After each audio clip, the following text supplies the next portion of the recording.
Yesterday morning, Johnathan Porter, Blueface, walked out of a California prison. Today, one of the women expecting his child is on Instagram telling another one to go get a DNA test and calling her Peter Griffin while she does it. 24 hours. That's all it took.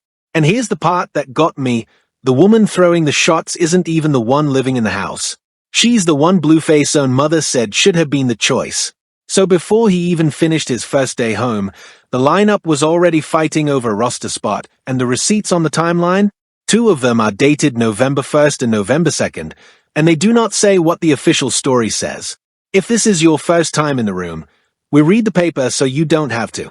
Ride with it, hit the subscribe, turn the notifications on, because this case is moving by the hour. Now the grounding, because it moves fast. Blueface was released August 8th after serving close to 2 years of a 4-year sentence, and he confirmed it himself within hours. Nevaeh Akira is the girlfriend who was publicly holding things down while he was inside, pregnant with what he says is his son. Rela BayBee, Rela Coleman, is the woman who claims she's also carrying his baby, and who just squashed a long-running beef with Blueface's mother, Karlissa Saffold, in a DM exchange Karlissa posted herself. And on August 7th, one day before the release, Rela went on her Instagram stories and aimed directly at Nevaeh. That's the filing. Let's read it. One more layer before we open past one, because the room is bigger than the 3 names on the marquee. Whack 100, Cash Jones, the manager who signed Blueface to Cash Money West years before the sentence, is still the business voice in every one of these decisions, and is said on multiple podcast appearances that Blueface's release plan was mapped weeks in advance, including where the first stream would drop. The physical release itself happened out of the North Kern State Prison facility per California Department of Corrections record surfaced in the coverage cycle, and the shirtless walkout clip that hit socials was filmed by a family videographer, not press. That matters, because it means every piece of footage from hour 1 is family-controlled, family-timed, family-released. When Rela's August 7th posts landed 20-something hours before that first family-controlled clip, she wasn't posting into a vacuum. She was posting into a pre-scheduled rollout window that everyone around the situation knew was coming. Start with the post that opened everything. Rela, on her story, no tag, no names, but everybody knew the address. One thing I can't stand is when a woman, addicted that thinks she got good, staying in the house, pregnant all alone, gets cheated on, disrespected every damn day, watching every move of all his BMs.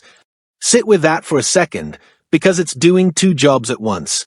It's an insult, sure, but it's also a confession of information. To describe Nevaeh's daily routine that precisely, alone, watching the other mothers, tracking every move, you have to be watching her watching them. There's a whole surveillance loop happening inside this family structure, and Rela just described her own position in it while trying to clown somebody else's. I had to read it twice to make sure the sentence really folds in on itself like that. It does. Then came the second post, and this is the one where the temperature changed. Rela wrote, "Now I see why the girl doing spit spells and don't know who her baby daddy is. For real? For real? Shut up and go get a DNA test. Peter Griffin." Okay, so, reported framing only here, because this matters. The paternity of Nevaeh's baby has been a public question for months, and not because of Rela. A man named Nova, an LA rapper, stepped forward claiming he might be the father and posted what he said were private messages, accusing Nevaeh of stepping out behind Blueface's back. That claim is his, it's unverified, and Nevaeh has denied the false narrative framing around it repeatedly. But here's what is on paper. Blueface himself, on stream, agreed to take a DNA test when the baby is born, said it on camera, in front of viewers. So when Rela says go get a DNA test, she's not introducing a new suspicion. She's co-signing the one Blueface already validated publicly.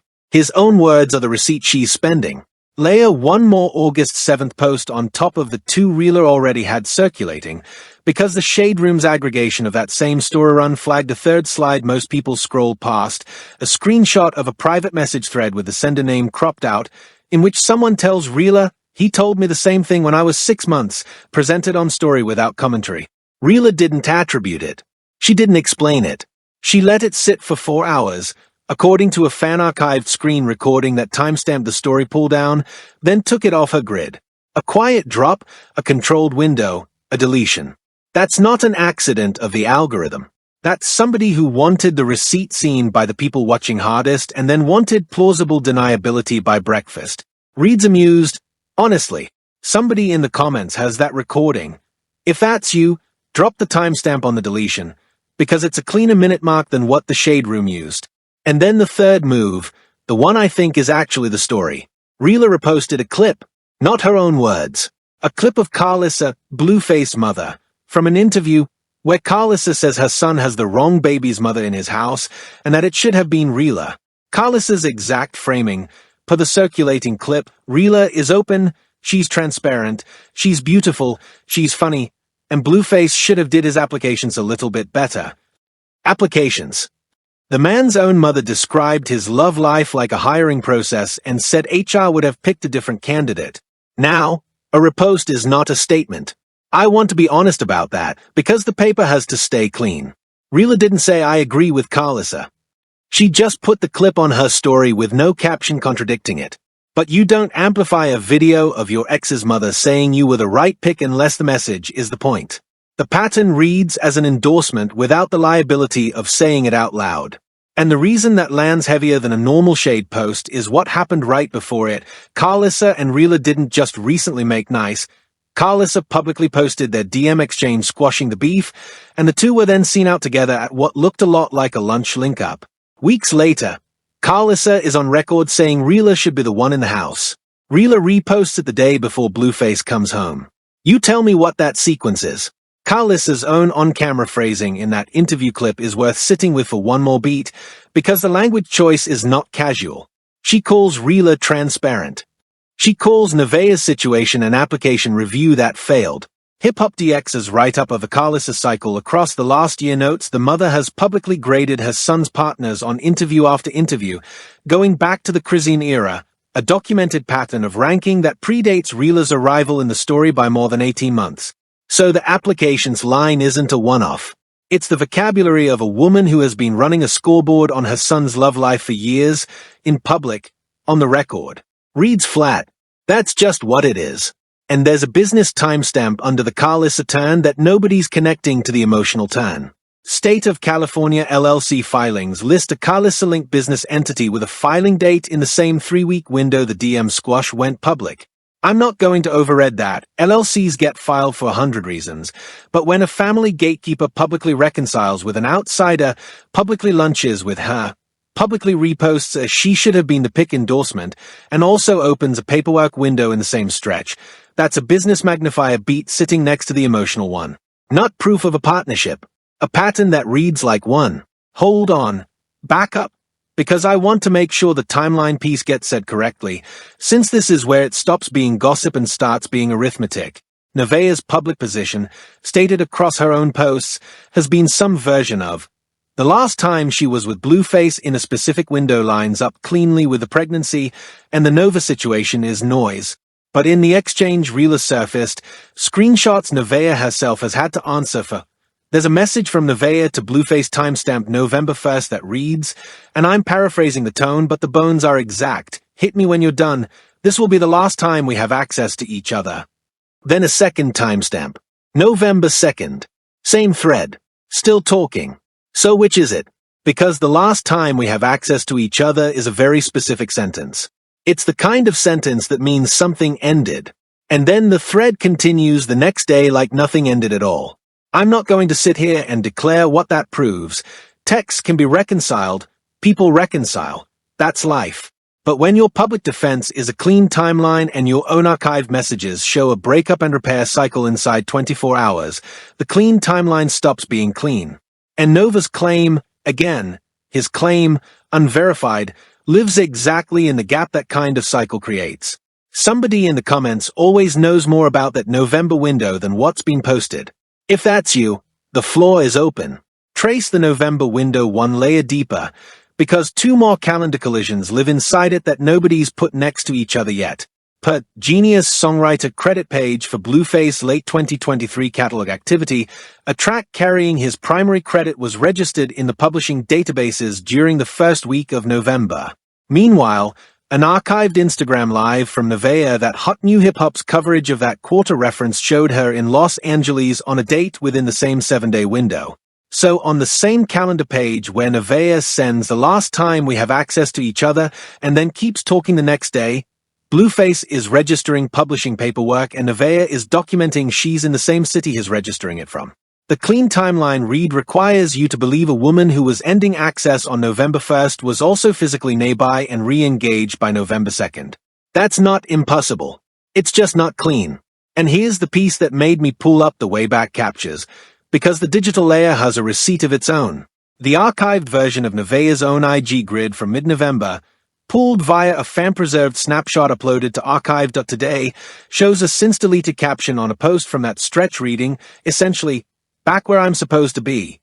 No tag, no location. Deleted within the month, per the archive's own capture date metadata. I don't need to interpret that caption. I just need to note that it exists, that it's dated inside the November window she says was closed, and that the deletion happened before Nova's public claim ever surfaced. Somebody scrubbed a specific post before anyone publicly asked about it. That's tier 3 on its own. Next to the November 1st and November 2nd text thread contradiction, it appears to line up with the pattern the paper's already drawing. Meanwhile, zoom out for a second, because the framing war around all of this is its own receipt.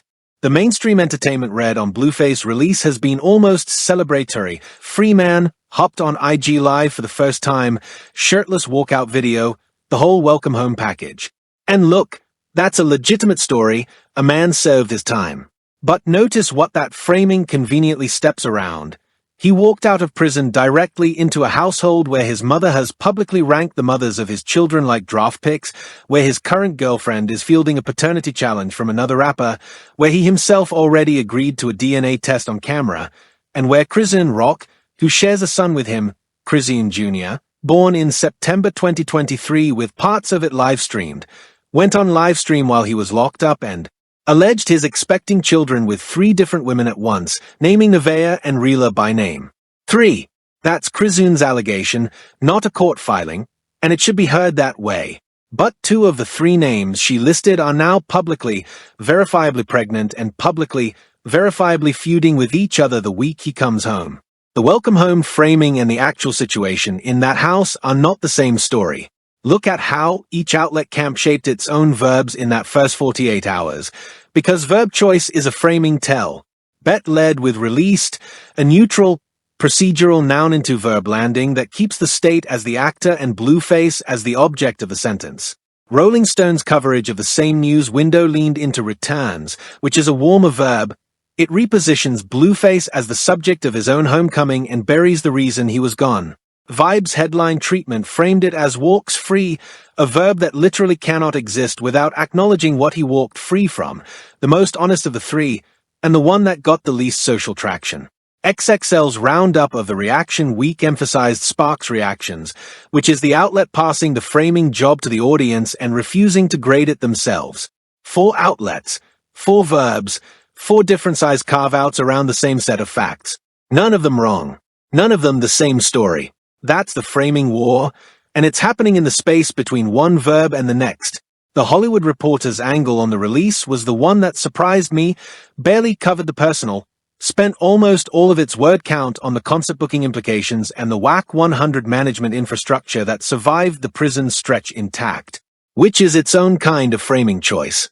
THR read this story as a comeback to logistics piece. The Shade Room read it as a baby mama war. Bet read it as a redemption clip. Rolling Stone read it as a music industry return. Same 24 hours, 4 different genres of story. And every one of those framings leaves something on the cutting room floor that the other 3 had to keep. That's not conspiracy. That's just how framing wars fund themselves. The outlets that carve out the drama story sell drama story traffic. The outlets that carve out the comeback to angle sell industry column traffic. Nobody's telling you the whole thing because nobody's compensated for the whole thing. And the strongest counter-read, let's give it full respect, because it's not nothing, is that Rela is chasing proximity. She's an alleged baby mama in a lot of the coverage. Her pregnancy announcement drew shade from multiple directions, And the cynical Red says this whole Storypost spree is a woman without a confirmed seat trying to stay adjacent to the family now that the head of it is free. Somebody's going to say exactly that in the comments, word for word. Here's why I don't land there. Proximity chasers don't get the mother. You can fake a lot in this ecosystem, but Karlissa Saffold is not a woman who does PR favors for irrelevant people. This is the same Karlissa who called her own son a bad son on camera and called Jaden Alexis a narcissist in the same sitting. She does not hand out cosigns to people with no standing. The DM squash, the lunch link-up, the wrong BM in his house clip, that's 3 separate data points of the family's most volatile member voluntarily building Rela up. You don't have to like what it means, but you can't call it nothing. There's a second counter-narrative already building in the fan camp comment sections that deserves an actual hearing, not a dismissal. Pitchfork's editorial angle on the broader Blueface story cycle has historically framed the family drama as manufactured attention economics, the argument being that everything from the Crisian live streams to the Karlissa interviews to the Rela story posts is a coordinated content mill that recycles conflict for engagement. If you take that read seriously, and you should, because it's the read the smartest fan camp commenters are going to bring, then Rela's August 7th run isn't evidence of a succession fight at all. It's a paid content beat, timed to the release for algorithmic lift, no more meaningful than a merch drop. That's the Steelman. I owe it the respect. Here's where it breaks. A content mill theory requires the mill to actually produce content, and Rela's story arc across the last 6 weeks has been the opposite: long silences, private captions, DM screenshots she pulled down before the shade room could screen grab them. That's not a promotional cadence. That's an information cadence. Content mills post through the release. Information campaigns timed to it. What we watched on August 7th moves like the second one. So here's the read nobody's going to print, and I'll own it. This was never a love triangle, and it's not even really about the babies. It's a succession fight. Look at the structure underneath the chaos. Blueface went away for nearly 2 years, and in that time the women connected to him didn't just maintain their positions, they reorganized. Nevaeh became the public-facing partner, the one praising him as co-parent and bonus dad to her son superior in interviews while he was behind the wall. She took the house position. And while she was doing that, Karlissa, the actual gatekeeper of that family, the one with the longest memory and the least chill, was quietly realigning with the outsider. The DNA test drumbeat, the Nova DMs, the November timestamps, the wrong BM clip, Rela's repost the day before the release, none of that is random anger. That's a coordinated feeling pressure campaign on Nevaeh's legitimacy arriving exactly when her position was supposed to solidify. Whether it's coordinated in fact, I can't prove, and I won't pretend to. But the timing lines up too neatly to call it weather. Push the succession red one layer past the personal, because the assets underneath it are the actual stakes. Blueface Publishing Catalog, per the ASCAP repertory search that surfaced during the trial coverage, still generates a documented royalty flow attached to his primary songwriter registrations. His trademark filings on the Blueface name and adjacent marks were maintained through the incarceration window per USPTO records, meaning the brand didn't lapse, it stayed active. And the concert booking apparatus, per Variety's post-release industry column, is already fielding festival inquiries. So the house position isn't just a couch and a kitchen. It's proximity to a catalog, a trademark portfolio, and a booking calendar that all just came off pause. Nevaeh occupying that position matters because it comes with sightlines into paperwork Rela can't see from outside. That's a succession detail. The succession fight isn't over affection. It's over access to filings. And here's a jab I've been sitting on that I'll finally throw. The mothers of these children are being asked to run a due diligence process on a man who, per his own on-camera admissions, could not run one on himself. That's absurd on its face. Reads dry. Karlissa's applications framing accidentally exposed the whole game. The burden of vetting keeps landing on everyone in Blueface orbit except Blueface, and the family gatekeeper's public solution is to grade the applicants harder. Nobody grades the hiring manager. That's the joke underneath the entire structure, and nobody's saying it because saying it means admitting the joke costs real people real years of their lives. Add another one, quieter this time. The man came home to more paternity questions than he had before he went in. 2 years, and the mailbox on the porch has more envelopes in it than the day he locked the door. Almost sympathetic. That one. Almost. And the man at the center of it? He's not a victim of this structure, he's the architect of it.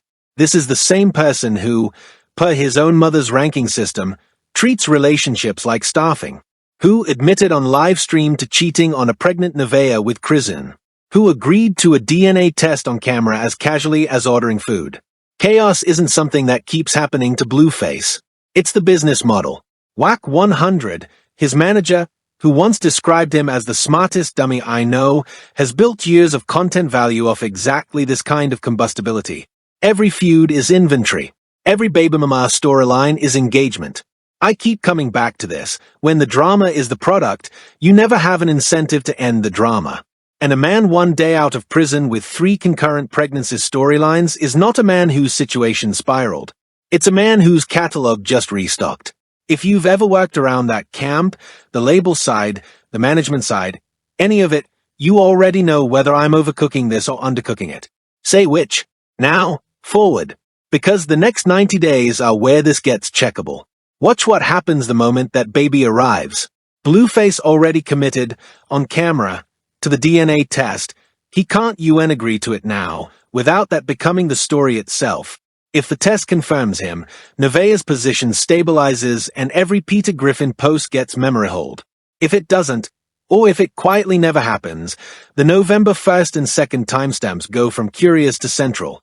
Either way, the date of that test result is the hinge of the entire next chapter, and I don't think the current peace between Rela's camp and Karlissa survives a result that favors Nevaeh.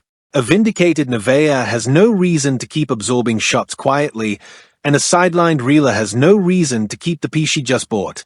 The next window to watch is about to open faster than most people think. By late September, the concert booking desks are going to start moving on holiday window festival slots, and once Blueface's name is attached to a contracted date, the personal drama has a hard commercial deadline pressing on it. Watch how quickly the Karlissa-Rela alignment gets tested when a booking check clears. Money changes what silences cost. Don't be shocked when the first cracks in that alliance show up not in a story post but in a comment reply, some tiny surface-level friction that fan accounts will screen grab before either woman realizes it happened. The opposition read here is that the peace holds because both women benefit from it. The failure prediction. Peace bought without a written contract expires the day the contract shows up, and this one wasn't bought with paperwork. It was bought with a lunch. Once the money hits, expect the lunch to look smaller than it did in August. The wild card nobody's pricing in, Griffin. She's been the quietest of the major names this week, and quiet is not her natural state. She's the one who named names on that livestream. She has a son with this man, a documented on-again history that survived prison, and a demonstrated willingness to blow up the whole board on camera. Don't be surprised if the next move in this entire saga doesn't come from Nevaeh or Rela at all. It comes from a person who already told everybody the roster was bigger than advertised. If she decides the 3 women claim needs a third confirmation, the story stops being about 2 expecting mothers arguing and becomes something no publicist can frame. Watch how Griffin's platform behaves in the next 4 weeks, because her live stream cadence, per the all-hip-hop coverage of her Q2 broadcast run, has historically spiked in the 7 to 2 hours before any major move. She telegraphs. The tell has always been public. If her stream frequency climbs into September, the table isn't just about to flip, it's already tilting. And the secondary player nobody's watching in that scenario is Griffin Jr. himself, or rather the custody framework around him. Family court paperwork in the county where they filed, per the docket search databases available for that jurisdiction, tends to move on a predictable calendar. Once Blueface is out and physically available for hearings, any dormant custody piece reactivates. Don't be shocked when a custody filing does more damage to the current alliance than any Instagram story ever could. The failure prediction for the opposition read, the one that says Griffin has moved on, is that people who have moved on don't stay quiet. They stop watching. And Griffin's likes and views on Nevaeh's posts, per fan tracker accounts that document engagement patterns, have not stopped. The next window will show you which reading was correct. And the residue, the part that lingers 5 years out, isn't about any of these adults. It's that this family has now normalized paternity as content. Blueface and Nevaeh reportedly agreed to the DNA test specifically to avoid a repeat of the messy public paternity fight that played out with Griffin Jr. Think about what that sentence means. The lesson they took from the last public paternity war wasn't handle it privately, it was handle it on camera better. Superior, Griffin Jr.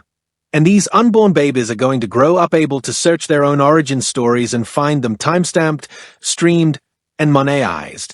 That's the real long-term outcome here. Not who wins the argument, what the archive does to the kids in it.